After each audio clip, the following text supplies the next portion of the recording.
this chair is a familiar one to you. But 10 years ago, when it was designed by Charles Eames, it was a revolutionary new chair, and I must say it caused quite a flurry. First introduced to the public at the Museum of Modern Art in an exhibit made up entirely of the Eames pieces, and since then many more styles of the original have been designed. Here are some of the current versions which grew from it, and the designer Charles Eames has become almost a household word. And this morning we would like very much for you to meet this very clever designer of this chair, who is really parents, I believe. Isn't this your first, Charles? We met a long time ago when you were living in beautiful sunny California. There must have been something very important that's brought you to New York. What is it? You know, it'd have to be important to bring us away from home. We're in New York to introduce a new chair for Herman Miller. And we're here so that your home audience can get a first look at it. Fine. Well, we're looking forward to this first look. And did you notice the way Mr. Eames said our and we? Well, that is, of course, because almost always when there's a successful man, there is a very interesting and able woman behind him. And a better case could seldom be found than in Ray and Charles Eames. Come on in, Ray.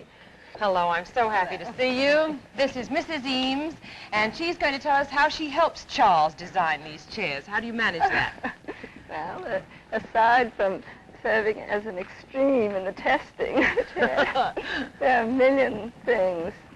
But I think the most difficult thing is to keep the big idea, to be able to look critically at the work. But actually this applies to everyone in the office, including Charles. Yes, well, I think it's the best, it's almost the best thing to have in a working family is a critical viewpoint of your husband's work so that he can improve along with it. Otherwise, he might be stagnant or stand still, which is certainly not the case with Eames. I wonder if you'd tell us some of the highlights of your careers in designing these chairs. How did you happen to get started with chairs? Ray, do you want to say anything about it? All right, Charles. Well, Ray was a painter. Ray worked here in New York with Hans Hofmann for a long time, which is a pretty good start. I'm an architect. I always had a background of an architect, and I don't know if you know, architects think that everything comes under the heading of architecture, whether it's chairs or space platforms, everything. Yes, even dresses and... Oh, by all means, they have structure. Everything is architecturally built. Well, I noticed that each of the chairs that we have here is slightly different in appearance from the original chair. I wonder if you're going to maybe take us through and show how the Eames chair has developed. And Ray, shall we let Charles do it, or do you want to help with it? No, you see, as I told you, she is behind the man, but terribly important. Thank you, Ray. All right, Charles, let's start with the first one right here, shall we? I think this would be quite a chore. Actually, the molded plywood chairs are a result of a working with a mass production technique and, in a way, letting the mass production technique show through in the result. In the case of the plastic chairs, it's the object was to take a material which was a high-performance material developed during the war and try to make it available to householders at non-military prices. And it's very practical, is it? Well, they made shock helmets out of it. That would be pretty good.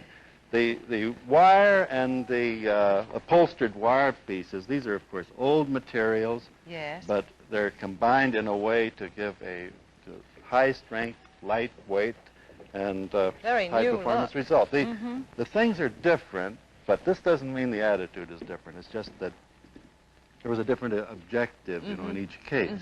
I noticed that you have some of them that revolve here. Yes, these are pivot things. The swivel chairs, which are most attractive and most useful. During the war, Mr. Eames' molded designs were they were adapted for splints, weren't they, for the boys? And then you continued along with your designs after that. Is there a basic theory of design for your chairs? Is there a basic theory you could talk to us about? Well, there's one. I don't know whether I can talk about it. That is the attitude in all of them is really the same. We've never designed for a fashion or with the idea of fitting in a fashion, and the Herman Miller Furniture Company has never, ever requested that we do pieces for a market or for an annual thing, which is You really often the create your case. own market, don't you? Yes, and the timing is more or less our own. Sometimes it's too slow, but we are allowed then to follow it through. We do the graphics and presentation. Yes, you say it's too slow, and yet you've done so much and so many and so much sooner than most people have. Designing interesting furniture, of course, is only part of the work that Charles and Ray Eames do. As I remember, your house shows very well the way you feel about living and the problems of design. And I think if we could see some pictures, Mr. Eames will tell us a little bit about the house. Here we are, Charles. Well, Ray and I worked on it. We designed it together, of course. Recently, we've made a film on the house, and it's been released at the Museum of Modern Art. It's a series of films. The music for it was composed by Elmer Bernstein. It's a Yes. marvelous thing. Elmer just, he did the Man with the Golden Arm. Ah, and the music marvelous for the house score it is, yes. fantastic. Mm-hmm. But it's This all... is beautiful and airy looking, isn't it, in this picture? Well, we think so. It's sort of gotten to be like an old cave for us, but it's composed of standard factory units. Standard factory units that don't look very standard or very factory in those pictures. That's what your beautification has done for them, you and Ray. You've also done some of the most fascinating toys, not only for children but for grown-ups as well. And we have something here. I wish you'd just tell us about it, will you? Well, it's a house of cards done from things mainly picked up around our own house. So we just stay at You mean the designs on the cards? Yeah. they're all And this is sold to buy for children to build their own private houses children, with. yes, but there's no limit on the age, of course. Adults are children anyway, in many respects, aren't they? And of course, you've been working on the picture, The Spirit of St. Louis. I'm curious about what you did precisely with that picture, Charles. Well, I worked with Billy Wilder, the director. He's a great man, and Indeed. it's going to be a real good picture. I didn't make the furniture for Jimmy Stewart or anything like that. No, I was working with Billy and then directed for him some second unit work, mainly the construction of the aeroplane. Is it going to be an exact replica of the one that's in the Smithsonian? Well, Charles Lindbergh couldn't tell the difference. Well, if he can't tell the difference, it must be pretty accurate. Charles, we know about the materials that you have used for your chairs and that they're basically molded wood and plastics, as you've shown us, and fiberglass and wire and so forth, and some upholstered parts. But I think now it would be very nice if we can preview your newest chair. Why don't we just go up here and have a little preview of this?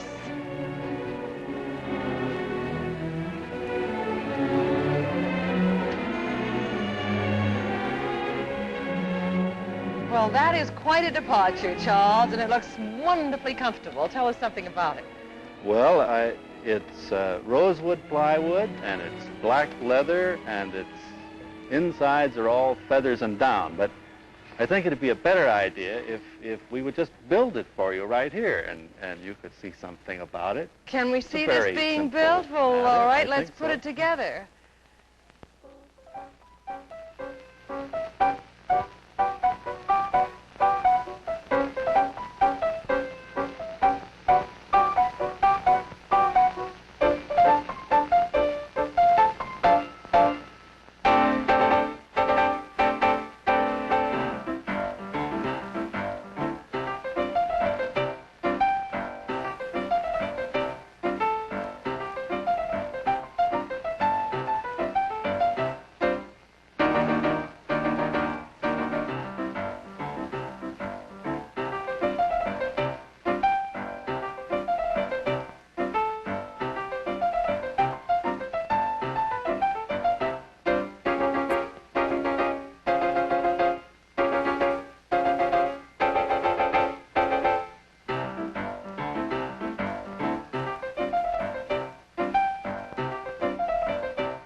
saying to Charles that I expected when the man's face turned around it was going to be Charlie Chaplin or somebody. Didn't it look exactly like those old movies in the This is a typical Herman Miller employee.